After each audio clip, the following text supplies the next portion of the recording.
Ayan, hello mga kaibigan, isang magandang araw po sa ating lahat. Kumusta po kayo? Naway nasa mabuti po kayong kalagayan saan mang dako ng mundo po kayo naroroon ngayon. May bagong recruit pala mga kaibigan, itong si Raffy Tulfo na vlogger. At highly recommended daw ito ni Raffy Tulfo.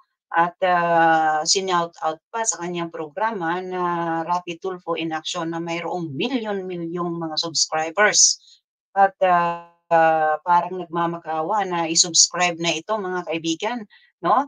So, pakinggan natin at tingnan natin ito ay si Ellie Sabauyan, ay Sabauyan, si Ellie, kalimutan ko yung apelyido nito, Ellie Saludar. Oo, magkasing tunog mga kaibigan, sa lugar, wala sa lugar ang ganiyang mga sinasabi mga kaibigan dito, eh, pinakinggan ko ito, kanina. At talaga nga naman na makikita ko na fake news. Fake news ang kanyang gustong ipaabot sa kanyang mga manonood, mga kaibigan. Nitong si Ellie Saludar. Wala sa lugar mga kaibigan ang kanyang mga sinasabi dito. Itong live niya na may pamagat na attorney batas natin. Ano motibo kay Senator Raffy Lapid Pacquiao Soto at Revilla Dinedma, mga kaibigan. Pakinggan natin kung ano yung kanyang pinagnganganak dito kasi mukha yatang magpapakalat ito ng fake news. Unang-una, mukha nito hindi ka panipaniwala mga kaibigan 'no. No, sa iba nating mga kababayan, yung ating mga subscribers, yung ating mga viewers dahil sa isa po sa pangunahing tatalakayin ko ngayong gabi dito po sa ating YouTube channel ay itong ano ba pangalan nito? Yung nagpapakilalang abogado na si Libayan. Siguro ipakita niya kung kailan ka ba pumasa sa bar exam at kung talagang ikaw ba ay abogado, no? At siguro sabihin mo kung ano, kasi hinahanap ko sa Google wala eh. Nahanap daw niya mga kaibigan na si Attorney Libayan kaya hinahamon niya na magpakita daw kung kailan siya pumasa sa bar. Hindi ko rin alam kung ito ay bobo o tanga o hindi marunong mag-search sa Google, 'no? Hindi daw niya ma-search kung sa Attorney Libayan ay abogado o hindi, 'di ba? Eh, ikaw nga, newscaster ka ba, eh, nakita ko yung mga previous mo sinearch ko na agad sa Google, dito sa 'no, dito sa YouTube. Eh, balita ko hinahamon ka nga ni Attorney Claire na sa debate. O bakit hindi mo i-content yun? Makipagdebate ka kay Attorney Claire o hihintuan mo na sa Attorney Claire kasi alam mo na hindi mo kaya. Dito ka kay Attorney Libayan kasi yun yung utos sa'yo. Yun ba? Ganun ho ba? Mister, Mister, Saludar? Wala sa lugar ang ganiyang mga sinasabi mga kaibigan, introduction pa lang sa mga sasabihin niya dito, eh, mukhang fake news na. Hindi daw niya mahanap si Attorney Libayan, 'no? Kung meron ka bang kaso na naipanalo o meron ka bang natulungan na sabihin natin na kababayan natin na naging biktima ng karumal-dumal na krimen o pang-aapi at yung naipanalo sa korte, no? Wala ho. Fake news talaga mga kaibigan, fake news ang mga binabalita nito, newscaster daw ito, eh, 'di ba? Meron naman, merong isa 'no, na sa Supreme Court. Hindi ko alam kung bobo ito o tanga mga kaibigan kasi hindi niya ma-search. Attorney Libayan 'di ba na meron siyang napanalo po sa Supreme Court pa nga, eh, 'di ba? O gusto mo lang talaga na linlangin ang mga tao at, papaniwalain 'no, na si Attorney Libayan ay hindi abogado. Parang gano'n kasi yung gusto niyang palabasin dito mga kaibigan na parang nagdududa siya na si Attorney Libayan ay hindi abogado.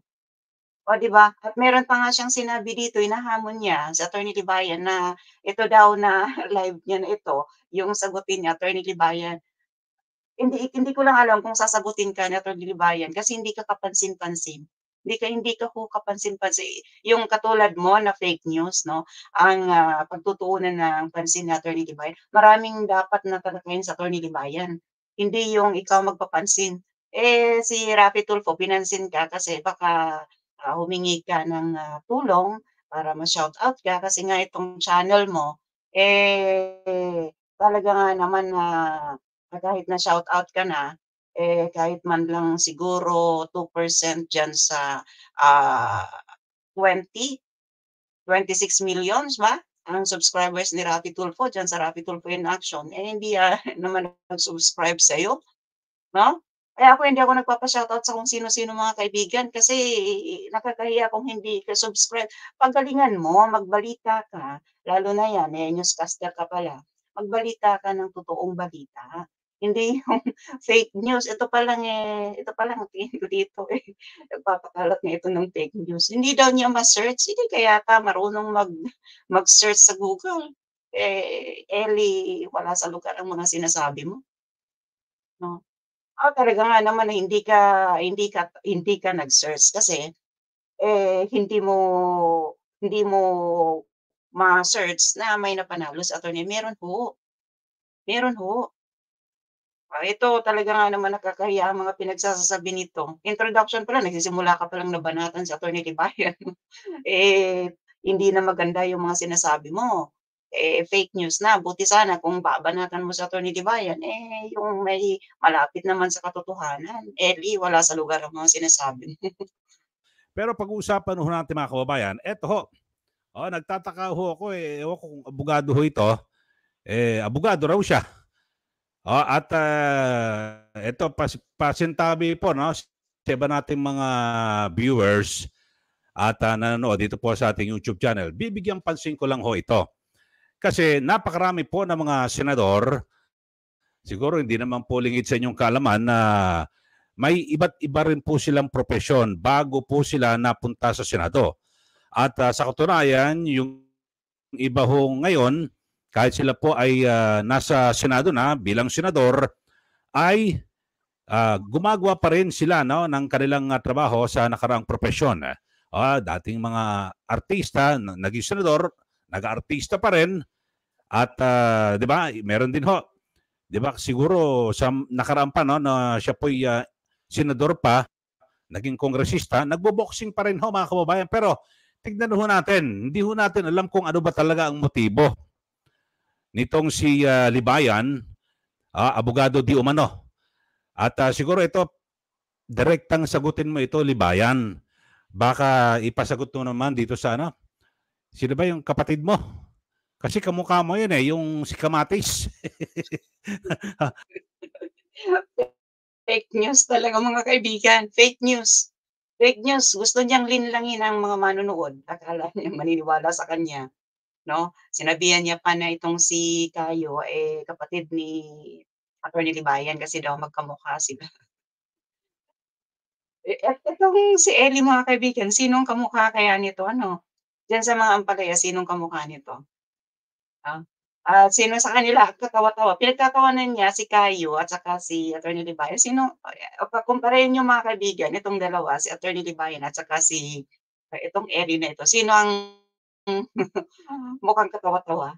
Oh, sino? Oh. At ito mga kaibigan, bakit mo ko ikukumpara? Oh, Ellie, wala sa lugar, fake news ang mga sinasabi mo. Etong, si idol mo 'no, si idol mo Raffy Tulfo kay, Lapid, kay Pacquiao, kay Soto, at kay Revilla, 'di ba?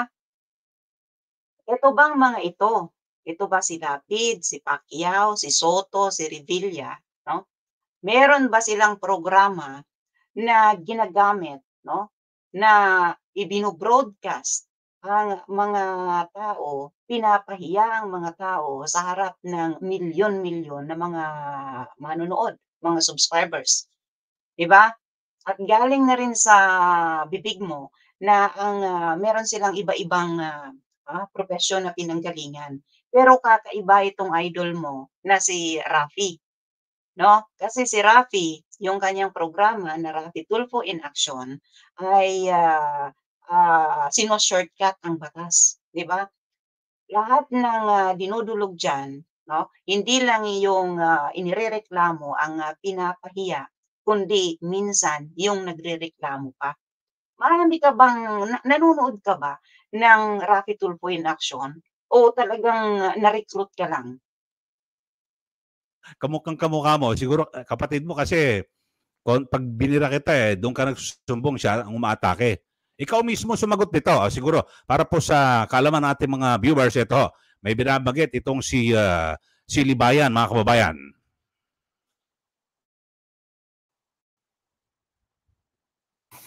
Ikaw ay maging isang senador na magtatrabaho ng buo-buo bilang isang senador. O maging isang broadcaster o hindi, host ng Raffy Tulfo in Action na magtatrabaho ka ng buong-buo din bilang isang host ng Raffy Tulfo in Action. Hindi pwede na para yung dalawa yung trabaho mo. Conflict of interest din yun. Ayun.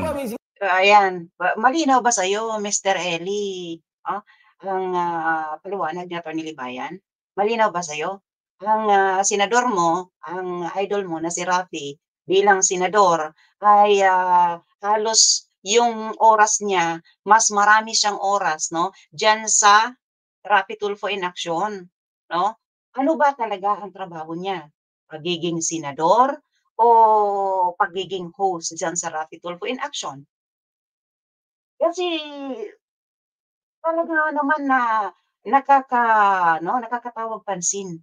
O kung okey lang sa'yo, siguro kung okey lang sa'yo yung ganyan, 'di ba? Kasi mukha naman na walang problema sa'yo na kahit, ano pa ang trabaho, kahit ilan pa ang trabaho ng isang senador, kahit hindi siya mag-focus sa kanyang pagiging senador at, bumalik siya, balik-balikan niya, mas marami siyang oras doon sa dati niyang, trabaho bago siya naging senador ay okey lang sa'yo. Ibig sabihin wala kang malasakit sa ating bayan.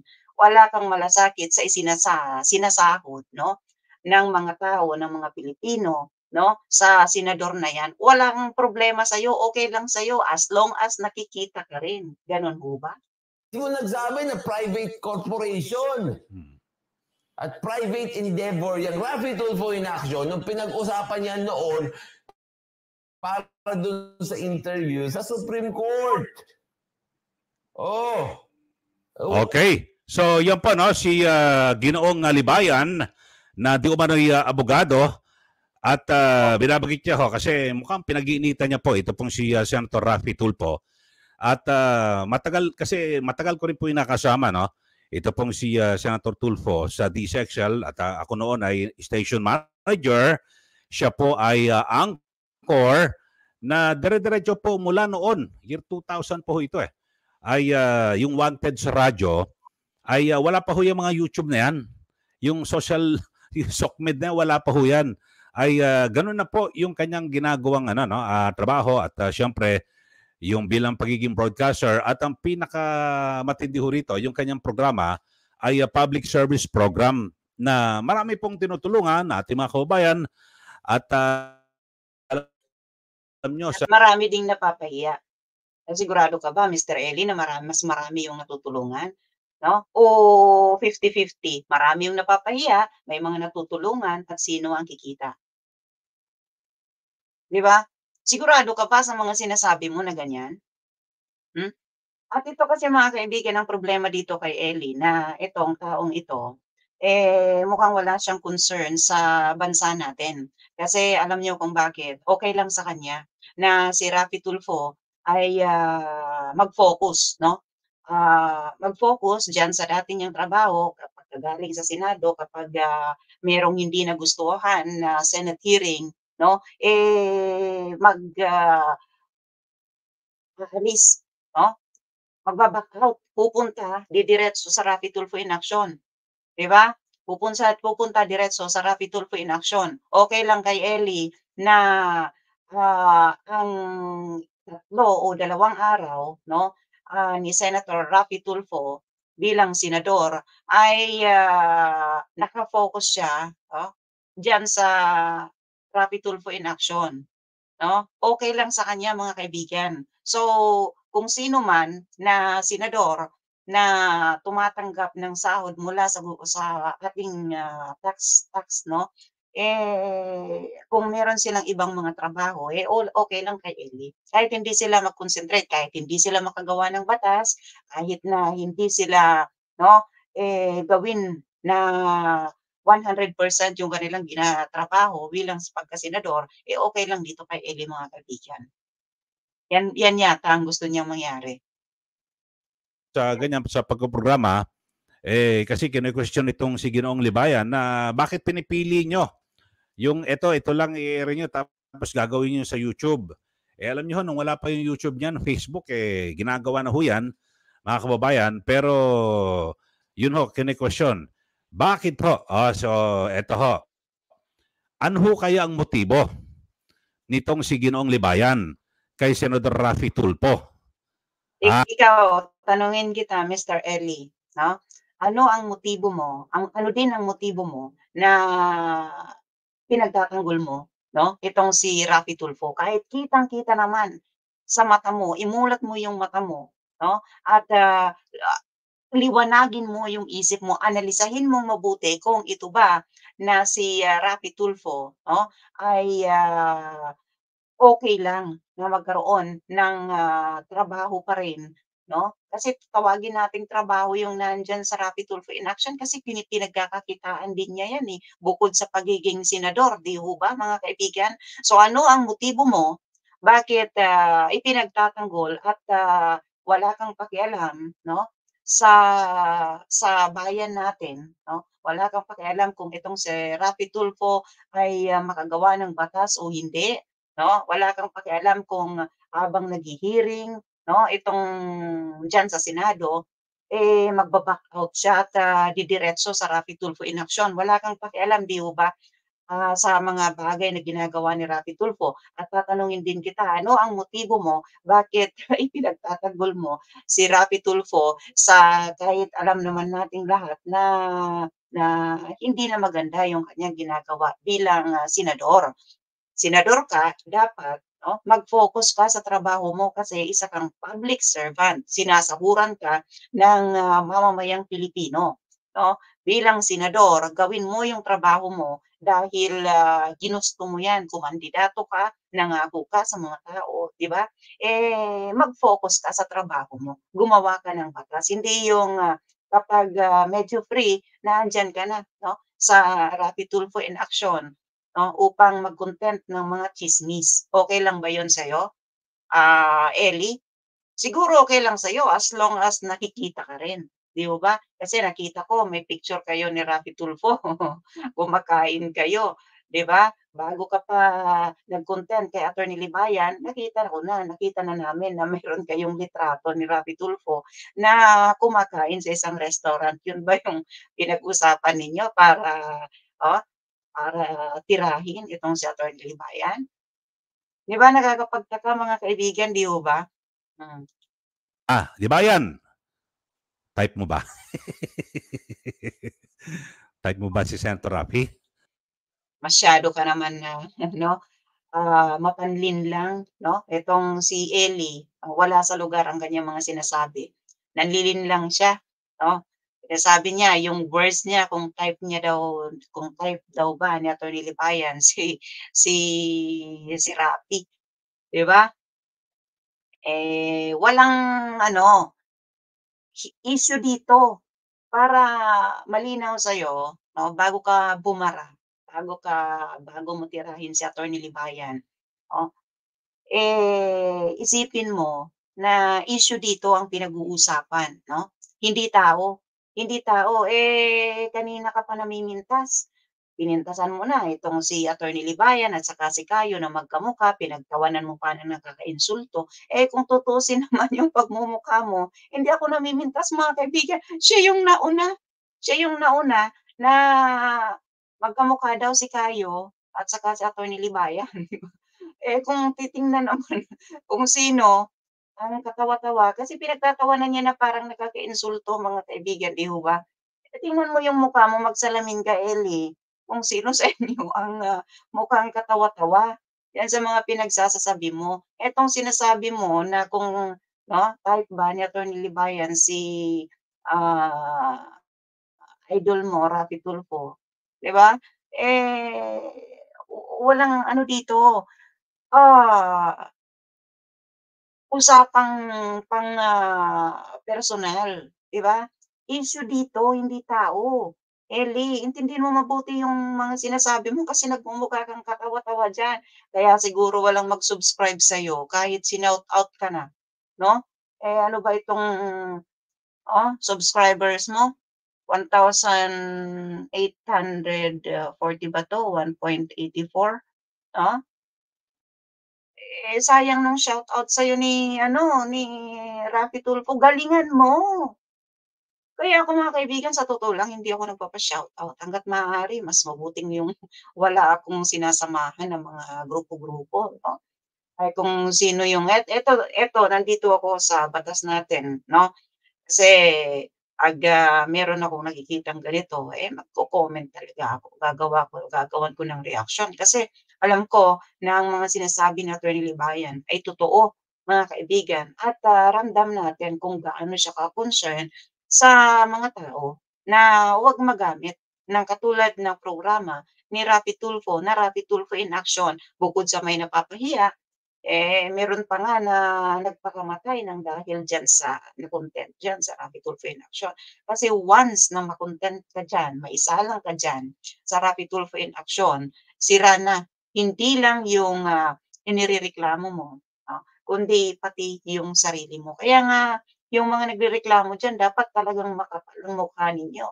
Dapat alam ninyo yung mga consequences na mangyayari kapag, na-ere kayo diyan. Wala ng bawian mga kaibigan kasi kapag na-upload na 'yan diyan sa Raffy Tulfo in Action 'no, milyon-milyon nang kita, makakapanood sa istorya lalong-lalo na kung ang istorya na ikukuwento mo diyan ay, kuwento ng pamilya ninyo. Sabi ko nga kapag, pamilya 'no, ang, naisalang diyan, ang kuwento na pinag-uusapan diyan, lalo na kapag mga kabit-kabit 'no, eh, usapang pamilya at may anak 'yon, yung, mag-asawa na 'yon, eh, siyempre laging damay yung anak mga kaibigan. Hindi natin maitatago 'yan na marami na mga bata na isasalang diyan, mga minor de edad 'no. At, kahit pa i-blurred yung, mukha nung, tao, nung minor de edad na naisalang diyan, hindi yan maitatago na may mga nakakakilala diyan. Paano kung yun ay ma-bully halimbawa sa school o yung pamilya niyo pala o yung nanay mo pala merong kabit, yung tatay mo pala may kabit, eh, paano na kung gano'n, 'di ba? At hindi lang yan mga kaibigan kapag, nandiyan na at, sa tingin ng mga tao 'no na makakapanood, eh, talagang, hindi maganda yung kuwento, nila mga kaibigan. So, naaano mo ba, Ellie, 'no, na halimbawa, 'no, anak mo maisalang diyan o yung pamilya mo, tapos, napanood ng milyon-milyon na mga tao, 'di ba? Eh, yung kahihiyan ng pamilya mo, 'no, napahiya yung anak mo, o kung may mga mali pang nasabi, 'di ba? Kasi hindi 'pag nandiyan na yung emosyon hindi na mapipigilan, nandiyan na yung panggagatong ng ilan, 'di ba? Tapos, mapapanood ng milyon-milyon ng mga tao. Maipapa-delete mo ba yan diyan? Hindi, hindi yan ide-delete kasi pagkakakitaan yan ng programang yan. Tapos itong ikukumpara mo na sila Lapid, Pacquiao, Soto at Revilla, eh, hindi kino-content ni Attorney Libayan kasi nga magkakaiba naman sila. Oo nga, meron silang mga pinanggalingan na mga propesyon bago sila naging senador. Pero kitang-kita yung pagkakaiba nila dito kay, Senator Raffy Tulfo. Etong mga nabanggit mo na si Lapid, si Pacquiao, si Soto, si Revilla, hindi sila gumagamit ng mga taong mahihirap, yung mga nasa laylayan ng kahirapan para pagkakitaan. Naintindihan niyo po ba, Mr. Ellie, 'no? Sa lugar, wala sa lugar ang mga sinasabi mo. So, hindi na natin tatalakayin mga kaibigan kung sino pa ang mga nabanggit niya dito na ikinumpara niya etong si idol niya na si Raffy Tulfo, 'di ba? Eh, galingan mo naman, Ellie. Galingan mo yung pagbanat mo kay Attorney Libayan kasi nagmumukha kang katawa-tawa diyan. Nagkukunwari kang pinagtatawanan mo itong si Attorney Libayan at saka si Kayo. Manalamin ka, tingnan mo yung salamin mo. Panoorin mo itong video na ito na ginawa mo. Ikaw ang nagmumukhang katawa-tawa. At tigilan mo kung babanat ka. Huwag mong haluan ng kung ano-ano. Sa issue ka, hindi sa tao. Huwag kang mamintas kasi baka mamaya pintasan ka rin. Ikaw ang nauna kaya sinabi ko rin na nagmukha kang katawa-tawa dito. Pero hindi yan pamimintas mga kaibigan. Di ho ba? So ito, ayan, ayan, yung mukha na yan mga kaibigan. Ito ang bagong vlogger ni Raffy Tulfo. Ito yung bagong recruit, no? Ellie Saludar. Ilang araw na ba? Narinig ko, sinout out daw ito eh. Sinout out daw ito at highly recommended ng Raffy Tulfo in Action at si Raffy Tulfo pa ang nag-shout out dito. Pero hanggang ngayon, kahit siguro 2% ayaw mag-subscribe dito sa taong ito. Galingan mo kasi, huwag fake news. Nag-i-start ka pa lang dyan sa pagbanat mo kay Attorney Libayan. Fake news na yung ikinakalat mo. Walang maniniwala sa'yo kung ganyan. Paano lalago yung ano mo? Kung sa ngayon hindi ka na broadcaster at ito na nga ang pagkakakitaan mo o pagkakakitaan mo na YouTube, 'di ba? Wala.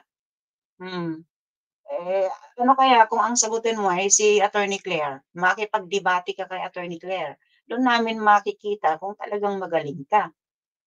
Bakit iniiwasan mo si Attorney Claire at hindi ka talaga papansinin ni Attorney Libayan katulad mo, hindi ka papansinin. Ang papansin sa'yo yung mga nakaunawa na, nakaintindi na sa mga paliwanag ni Attorney Libayan, 'no, kung paano nagagamit ang mga dukha, ang mga taong kababayan natin na nasa laylayan ng kahirapan, 'no, na gamitin at pagkakitaan ng isang programa.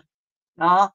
Sa ngayon siguro kailangan mo pa na ayusin yung mga sinasabi mo kasi para hindi ka magmukhang katawa-tawa. So yun lang po, maganda yung payo ko sa kanya mga kaibigan, 'di ho ba? Galingan niya kung papanatan niya sa Attorney Libayan baka sakaling pansinin siya. Pero yung ito wala, pagtatawanan ka lang. Ultimong pag-Google hindi mo magawa. Di ko alam kung ikaw ay bobo o tanga. So yun lang mga kaibigan, ako po muli si Lu, ang inyong ka-informative. Mabuhay. Type mong birahin araw-araw.